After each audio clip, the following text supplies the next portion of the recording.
All right, so we're here at the Adobe Frameio Camera to Cloud booth to explain that we're using Camera to Cloud. So we got Michael Cioni here. What do you do here, actually? You know, a little bit of everything. Mad science. You know what we've been. Frameio is now part of the Adobe family. And so what's exciting about that is it's just increasing the amount of reach that we're able to get. There's a lot of Adobe customers, and we're now bringing production to the mix with Adobe and Frameio and Camera to Cloud. And what's cool about what you're doing is you're actually using Camera to Cloud. So while the viewers won't recognize it watching this, but this clip is actually being recorded and transmitted to an editor where? Nashville. In Nashville. And so we're in Los Angeles sending to Nashville. And that is really what Camera to Cloud's all about, distributed teams, total collaboration. And he was able, I just gave him a little 6-digit code, it connected instantly, told us he was connected, his account showed up, and he's getting these clips like within, depending on the length of the clip, like within a minute or two, you know, really long clip. We had like a 10-minute clip that probably went up in 5 minutes. I don't know. Does that sound right? Yeah, and the beauty is you're actually carrying a modem in your backpack. So, yeah, you know, as you're walking around, but that's really cool because it means you can be mobile, you can be flexible, you can be moving, and people can be shooting docu-style or cinema style and have access to the transmission. A picture of what he looks like. There you go. See, very meta. Just a guy with a camera. Very meta. And so we're using a C500, and that allows us with a Teradek cube to transmit. But, you know, in docu-style, this is very practical, very cool. News, sports, this is a great application. But it also goes into cinema. Right. And here's Ari's new Alexa 35, which has a 12G output for 4K. And this is the new Teradek Serve 4K. And with the Serve 4K, we can have a 10-bit 4K HDR, 10-bit quality H.265, at 4K resolution up to about 85 megabits per second. So if you have the bandwidth, a log 4K 10-bit HEVC at 80 megs a second may not be a proxy at all. Right. Well, that's the thing is we're shooting 10 megabits per second because it's going straight to YouTube. You know, if you're just shooting proxies, who cares? Shoot the 3.5, get it up immediately. You know, shoot something lower, that's fine. And it's also transmitting the audio from the log because That's right. It goes straight into the XLR there. So Yeah. it's that even though it's not made for that, you can absolutely use it for that. It's a very interesting interview because we're talking about the footage that they're seeing us talk about. Yeah. But if you're asking, well, what does it look like? You're seeing a 10 megabit file that's coming out of a C500 over SDI and transmitting, and it's not a live stream. This is an actual clip.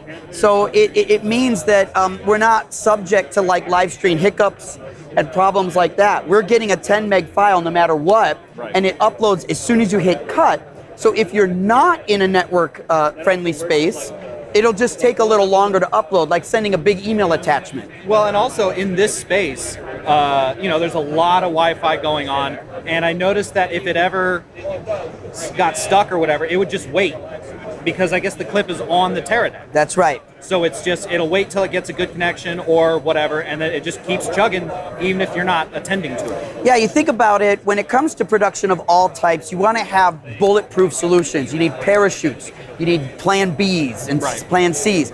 And so what we're doing with our partners Atomus, Filmic Pro, Teradek, is that all these devices cache the proxy locally, so that if you were offline or had horrible internet, you still have the asset, and then it uploads it in the background. Sort of like a busy airport just lines up planes for miles, because only one can land at a time.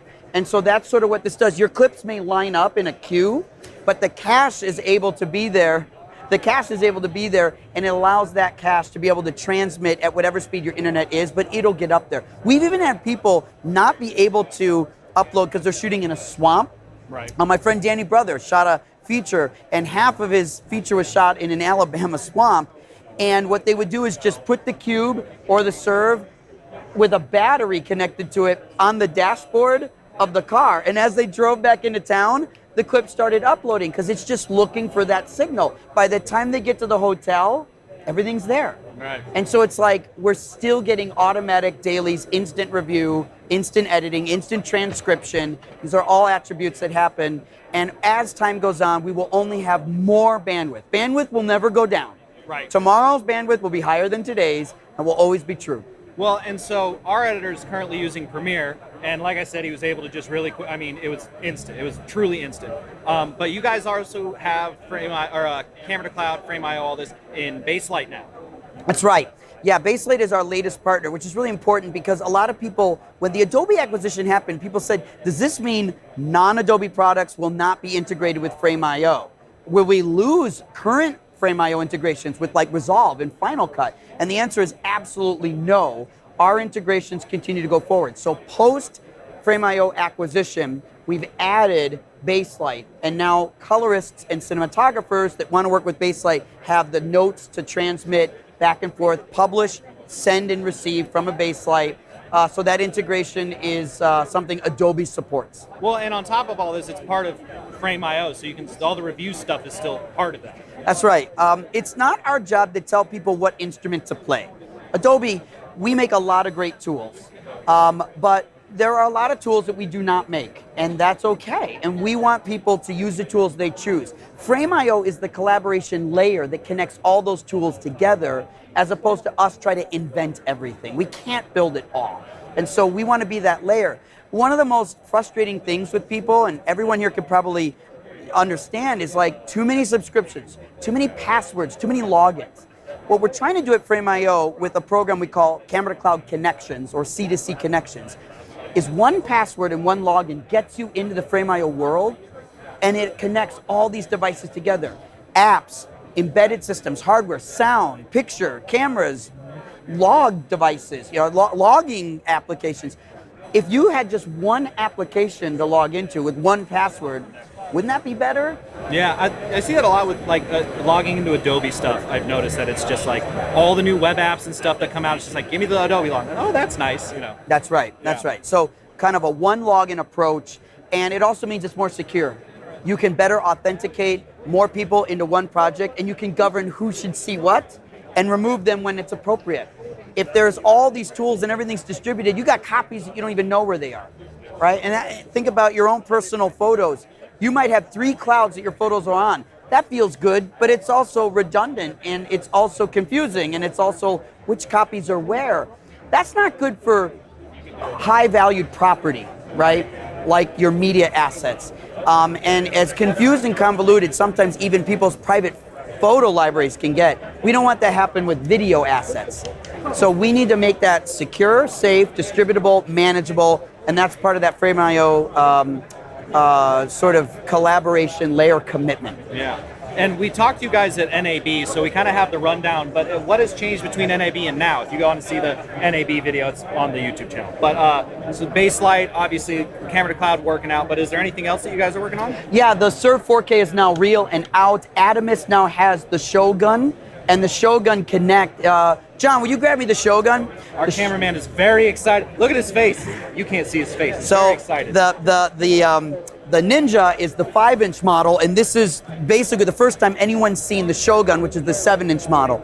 And you can see antennas really say a different thing about a device, and you're going to see more and more antennas on devices as time goes on. And so now the Shogun Connect allows you to have a 7-inch display, SDI with loop through, HDMI as well, and now you can do 8K capture and transmission right to the cloud. That is proper. That's how much it weighs. Yeah. So this is a real model. It's a real model, very lightweight for a 7-inch display. Yeah, this is lighter than what? It's about the weight of my 702. That's about right. Yeah. Yeah. But with all the extra hardware. And now it's also transmitting your assets to the cloud.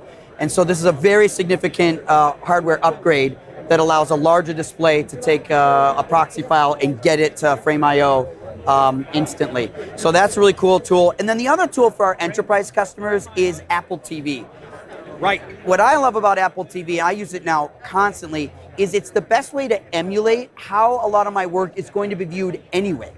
And one of the worst things that can happen is to build content and like review it on a tool that isn't the intended output. So many people deliver now, and so many consumers watch on Apple TV on a good television. Something that looks great, let's be honest, your phone is the great equalizer. Everything looks good on this, right? But once it gets to 65, 75 inches, which is now common and normal on OLED TVs, oh, that's not what I thought, right?